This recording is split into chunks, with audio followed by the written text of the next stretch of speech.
김경연의 나에게 다가온 긴긴 밤.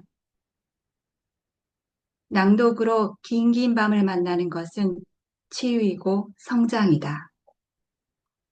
나는 떠나간 사람이나 그와 연결된 장면이 떠오를 때마다 그것을 마주하는 것이 애도라고 생각한다.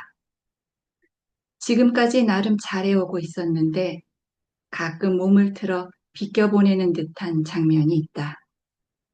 긴긴 밤을 낭독하며 그 장면이 연상되면 슬쩍 몸을 튼다. 아직 아프기 때문이다. 죽음과 이별의 장면이 나오면 몰입하기보다는 약간 김이 빠지는 듯한 느낌이 있었다. 치코와 윈보의 마지막 장면도 마찬가지였다. 집중하면 가슴이 너무 아플 것 같아 그림을 그리지 않았다. 하지만 다음 문장을 미리 눈에 담고 읽으니 마주할 수밖에 없었다. 9년 전 뇌졸중으로 아버지가 돌아가셨다. 발작을 일으키는 아버지를 보는 것은 너무 괴로운 일이었는데 의사들에게 이야기하면 자신들이 보지 못했으니 어떤 조치도 내릴 수 없다는 것이다. 대신 아버지가 발작하는 순간을 동영상으로 찍어 놓으면 확인해 보겠다고 했다. 아버지 병을 고치겠다는 마음 하나로 동영상을 찍기 시작했다. 제대로 지켜야 하니 똑바로 봐야 했다. 너무 무섭고 괴로웠지만 이걸 완수해서 의사에게 보여주어야 했다. 죽어가는 윈보를 지켜보고 있는 직후. 그 고통 속에서도 윈보가 품고 있던 알을 꺼내는 직후. 이것이 직후의 최선이었을 것이다. 아버지의 고통스러운 표정과 몸짓을 영상으로 찍을 때 아버지의 눈빛이 보여 너무 힘들었지만 이것이 나의 최선이었다. 그 최선이 다음 걸음을 내딛게 하는 힘이 되기에 더없이 귀하다. 그래, 해보자 라고 말하는 안가부. 동물원의 경계를 넘어서 파라다이스를 찾아 나선 노든의 한 발. 윈보가 목숨으로 지켜낸 알을 꺼내든 직후. 아버지의 눈빛을 마주하며 나도 한 발을 내딛는다. 이제 저의 낭독을 시작하겠습니다. 파라다이스.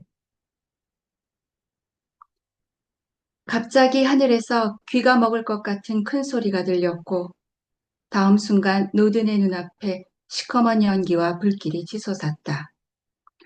노든은 그 자리에 얼어붙었다. 이번에는 더 큰 소리가 났다. 노든 가까이에 무언가 떨어졌다. 철조망 조각들이었다. 안가부와 밤마다 물어뜯었던 출입문 쪽의 철조망이 무너져 있었다. 주위를 둘러보았다. 여기저기 치솟는 불길과 뿌연 연기에 눈이 따가웠다. 노드는 무너진 철조망 쪽으로 걸어갔다. 바로 눈앞에 한 번도 밟아보지 못한 철조망 밖에 땅이 있었다. 노드는 그 앞에 멍하니 서 있었다. 그러다 문득 뒤를 돌아보았다. 혼자 남으면 탈출하는 게 무슨 재미가 있겠어? 안가부의 목소리가 들리는 듯했다. 안가부를 놔두고 가는 것만 같아 발걸음이 떨어지지 않았다. 노드는 한동안 앞뒤를 번갈아 보았다. 마침내 그의 발이 무너진 철조망 밖으로 넘어갔다. 그렇게 노드는 혼자 코뿔소 우리 밖으로 나왔다. 노드는 불길을 피해 머리 위로 떨어지는 것들을 피해 어떻게든 앞으로 나아갔다. 그때 어디선가 들려온 날카로운 소리가 노든을 멈춰 세웠다. 움직이지 마! 노드는 그 자세 그대로 멈춰서 눈동자만 움직여 소리가 난 곳을 찾았다.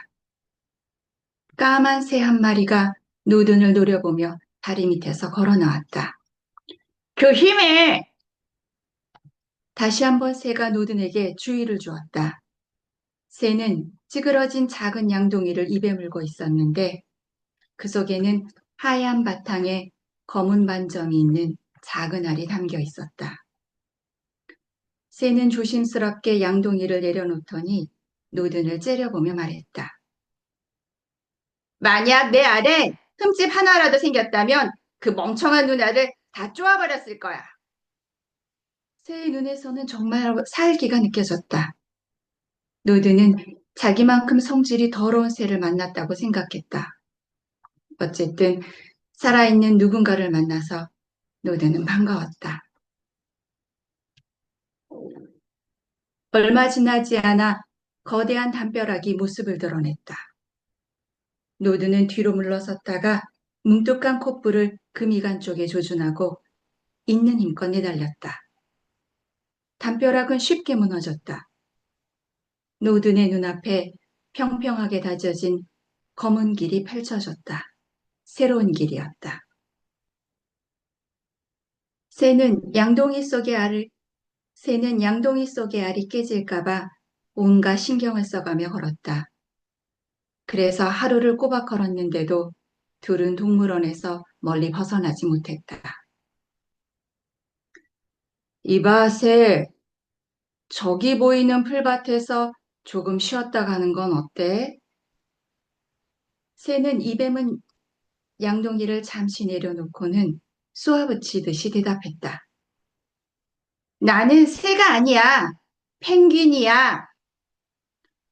날개랑 알 때문에 새인 줄 알았어. 나는 노든이야. 치쿠라고 불러. 노든과 치쿠는 검은 길 옆 우거진 풀 사이에 자리를 잡았다. 치쿠는 자리를 잡자마자 양동이에서 알을 꺼내 온몸으로 감싸 안았다. 아무 소리도 들리지 않았다. 치쿠가 정막을 깨고 말했다. 동물원을 빠져나오는 동안 알에 무슨 문제가 생겼으면 어떡하지? 옹기가 다 식어서 부화하지 못하는 건 아니겠지? 치쿠가 다시 물었지만 이번에도 노드는 할 말이 없었다. 뭐라고 말 좀 해봐. 윈보는 이럴 때 어떻게 해야 하는지 알았을 텐데. 노드는 계속되는 치쿠의 질문에 무슨 말이라도 해야겠다고 생각했다. 미안하지만 나는 알에 대해서는 아무것도 몰라. 보다시피 나는 코뿔소거든. 여기까지 말하던 노드는 입을 다물었다. 뭉툭하게 잘린 뿔이 떠올랐다. 누가 봐도 자신이 코뿔소로 보일 것 같지가 않았다. 뿔이 없긴 하지만 그래도 코뿔소야. 그들이 잘라냈어. 같이 살던 내 친구 안가부가 뿔사냥꾼에게 당했거든. 이제 나와 같은 코뿔소는 더 이상 없대. 내가 마지막 남은 하나래. 우습지? 생각해보면 나는 횡설수설하던 노드는 더 이상 말을 이어나갈 수가 없었다. 나는, 그러니까 나는 목구멍에 걸린 감정을 계속 삼켜내려는 노든을 가만히 지켜보다가 치쿠가 대신 말을 이어나갔다. 원래 여기 있어야 하는 건 내가 아니라 윈보야. 어쩌녁은 내가 알을 품을 차례였어. 윈보는 내 왼편에서 자고 있었고. 그런데 윈보가 자리를 바꾸자고 했어. 윈보는 언제나 내 오른쪽에 있어야 마음을 놓았거든.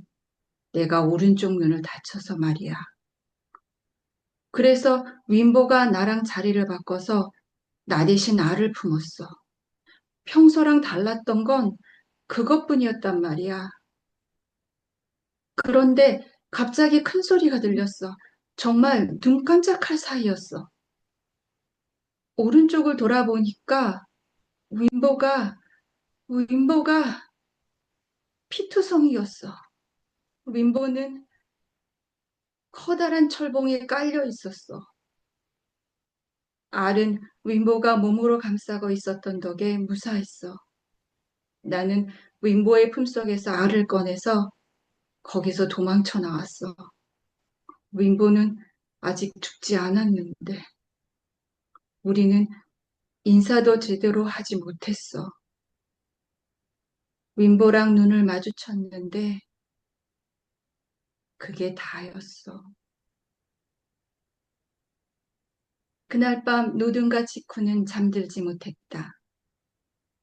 노드는 악몽을 꿀까봐 무서워서 잠들지 못하는 날은 밤이 더 길어진다고 말하곤 했다.